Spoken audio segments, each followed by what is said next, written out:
सम्मोहन विद्या का सबसे महान आचार्य कौन था? यह बहुत ही दिलचस्प और विवादित विषय है।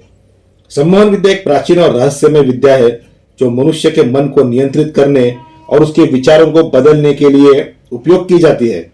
भारतीय पौराणिक कथाओं में सम्मोहन विद्या के कई महान आचार्यों का उल्लेख है, जिनमें से कुछ प्रमुख है। पहले है नारद मुनि। नारद मुनि को देवर्षि कहा जाता है। वे ब्रह्मा के 7 मानस पुत्रों में से एक थे, जो भगवान विष्णु के परम भक्त थे और जिन्हें सृष्टि के प्रथम पत्रकार भी कहा जाता है। नारद मुनि अनेक शास्त्रों के ज्ञाता थे, लेकिन वो महान सम्मोहन विद्या के आचार्य थे। उन्होंने अपनी विद्या का उपयोग करके कई देवताओं और असुरों को सम्मोहित किया था। दूसरे है विश्वामित्र। विश्वामित्र एक महान सम्मोहन विद्या के आचार्य थे, जिन्होंने अपनी विद्या का उपयोग करके कई राजाओं और देवताओं को सम्मोहित किया था। राजा सगर के 60,000 पुत्रों को महर्षि विश्वामित्र ने एक ही क्षण में सम्मोहित कर दिया था। यह मास हिप्नोटिज्म यानी समूह सम्मोहन का अत्यंत उन्नत उदाहरण है। तीसरे है महर्षि कणाद।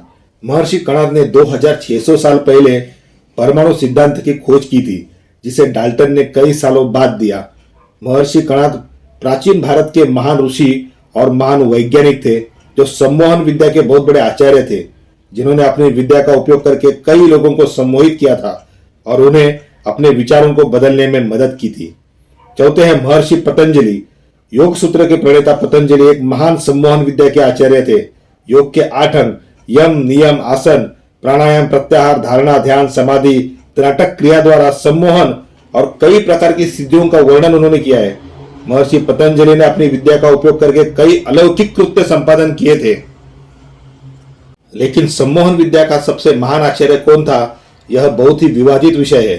कुछ लोगों का कहना है कि नारद मुनि सम्मोहन विद्या के सबसे महान आचार्य थे, जबकि अन्य लोगों का कहना है कि विश्वामित्र या कणाद सम्मोहन विद्या के सबसे महान आचार्य थे। लेकिन ये बात ध्यान में रखना अवश्य है कि यह सभी आचार्य सम्मोहन विद्या के महारथी थे और उस्ताद थे।